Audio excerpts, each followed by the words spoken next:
Welcome Godspeed, sir. to the best mission in the game. Or at least it's my personal favourite, and a lot of people share that opinion. We're flying the Arrow in this mission, it's the only time we do that, and as soon as I hit the afterburner... There they are. Looks like the Grickets are already on their way. You can see Get to work. what the Arrow's Boys to play with. distinguishing feature is. It's incredibly fast. 10-4, sir. Anything you say, sir. And that's just as well, really, because we're going to need all of that speed in this mission.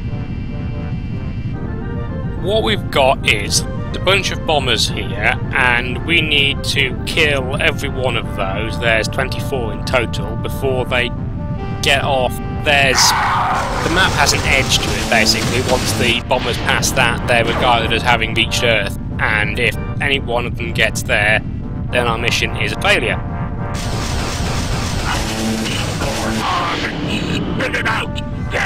You've now seen, as I have opened fire, that the Arrow's gun armament is somewhat anemic. Those two lasers are all it has. I didn't actually have to press the full guns button, but it's a reflex now, so I did so.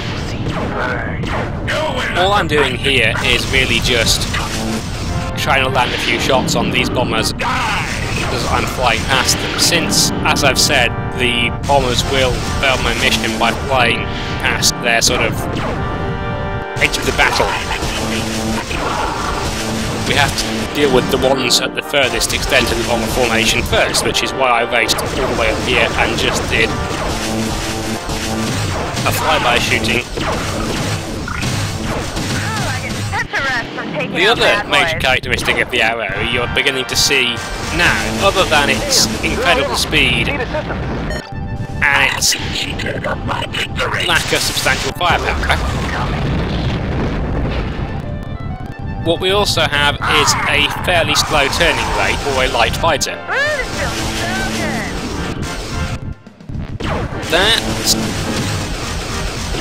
All those three things combined, plus the fact that our biggest threats are the turret gunners from the Gricketh, because we'll always be approaching from the rear aspect, pretty much. My target. Understood. And certainly hanging around their tails a fair bit. Anything you say, sir. Combined to give this feeling, it's been compared on the Standoff forums to an interception mission in a World War II game where you're in a single-engine fighter intercepting a bomber stream. I think that was probably the inspiration, and it does feel, well, it feels like that ought to. I've never really played World War II games very much, so I don't know quite what those really do feel like, but I imagine that it's something like this, except that I'm guessing that they probably managed to hold a bit better formation than these Grickeths are doing. That is actually the other reason to shoot all Grickeths at the start. Not only does the phase of manoeuvres they take break their formation up, but it also slows their forward progress down. So, I'm ordering attack my target quite a lot here. I'm also getting lost in this case. The reason that happens is because with that big angry red blob of fighters, which is mostly the Krantz and the corvettes and the cruisers that I left behind at the start of the mission, occasionally I don't always pick up on where the red cross that marks my main target, my locked target, actually is. So the reason I'm ordering attack my target all the time is because if you give the AI its little algorithmic head, they will usually end up doing entirely useless things like dogfighting Krantz or making attack runs on the corvettes or other such things. I think what happens is that because the AI doesn't use afterburners as heavily as I do in this mission right at the start, it can get caught up by the Krantz and they'll start shooting at the AI arrows, and then they'll call for help, which means that the other AI arrows acknowledge that call and target the Krantz themselves, so they all end up in a dogfight of Damassery while letting their actual targets escape.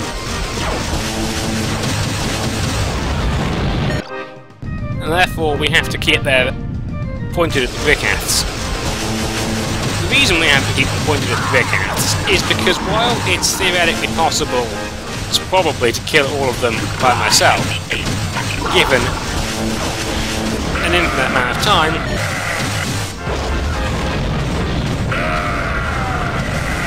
I don't have an infinite amount of time.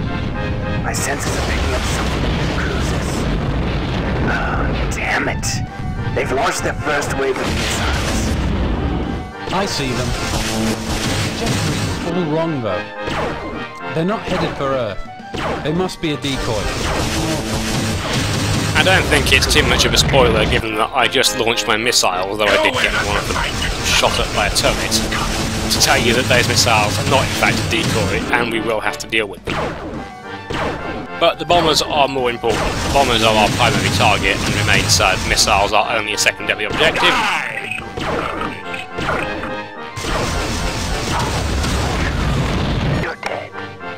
There were 8 of them left at the time the Trigger made his comment and started launching missiles. And Bradshaw, we've worked out the trajectory for those missiles. They're not decoys at all. They're headed for the moon shipyards. Intercept them if you can, but those damn bombers are still top priority. in general, I think there's probably enough time to kill 6 of these with gun passes. Provided, that is, you don't get your guns shot up by turrets. Gun damage is damage to the front of the arrow, so that's the most likely what you'll get from doing this sort of approach with turrets. And yes, my fighter is a complete wreck. Normally you only get your front shot in, but I had a few collisions and I got shot up by having spent some time in front of the Quick-Ass front guns at the start. Anyway, so to get all of the bombers in time to be able to deal with the missiles, you have to either have everything go perfect. Engage this target. Reckon all the bombers are accounted for. Good work. Now take out as many of those missiles as you can. And that's not just all your shots hitting, that's also the enemy bombers being close enough together that you don't lose time travelling to get to them. Or alternatively, you can have your wingmen be vaguely useful and kill 1 or 2 bombers, and that's much easier to arrange. Incidentally, Bradshaw's line about the bombers is the only way you will find out whether or not you got all of them, which is not ideal, given that that is the primary mission objective, so if you didn't, you've got to replay. These missiles are kind of bastards. I mean, they're very small, but that proximity warning isn't just for show. They do have a big blast radius. And if that warning is going off, then you will get killed by blowing a missile up. Or, of course, by colliding with one, which is probably not very surprising, given that it's a missile, and colliding with them is what you normally try and avoid. Which is why this approach from the back is required, because if you're in the middle of the stream, you're faster than a missile at afterburner, but slower at normal speed. So you get on the afterburners, you get too close to the missiles in front of you, you let go, and you get hit by one from behind you. Which is why you need to be at the back to stop the latter of those being a problem. Stay alert. It's too quiet. Request clearance to land. A clean sweep. You saved a lot of lives today, Captain. Quickly, bring that ship in. We need to get you back out there before the Kilrathi launch another strike.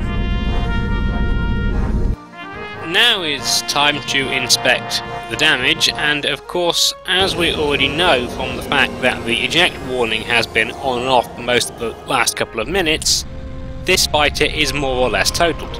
However, since we don't have any spare parts, I don't see that that's a problem. If I was going to get it damaged, I may as well get it wrecked. Captain, you made it back alive in that thing? And we have 25 kills, some of which were missiles, though most of which were bombers, and 93% damage. That arrow was really a mess. 76% gunnery hits is impressive, but that's mostly because bombers are slow numbering targets you can hardly miss. Anyway, that concludes the video, so thanks for watching. I've been Alanin, this has been Wing Commander Standoff, and join me next time for the very last Standoff video.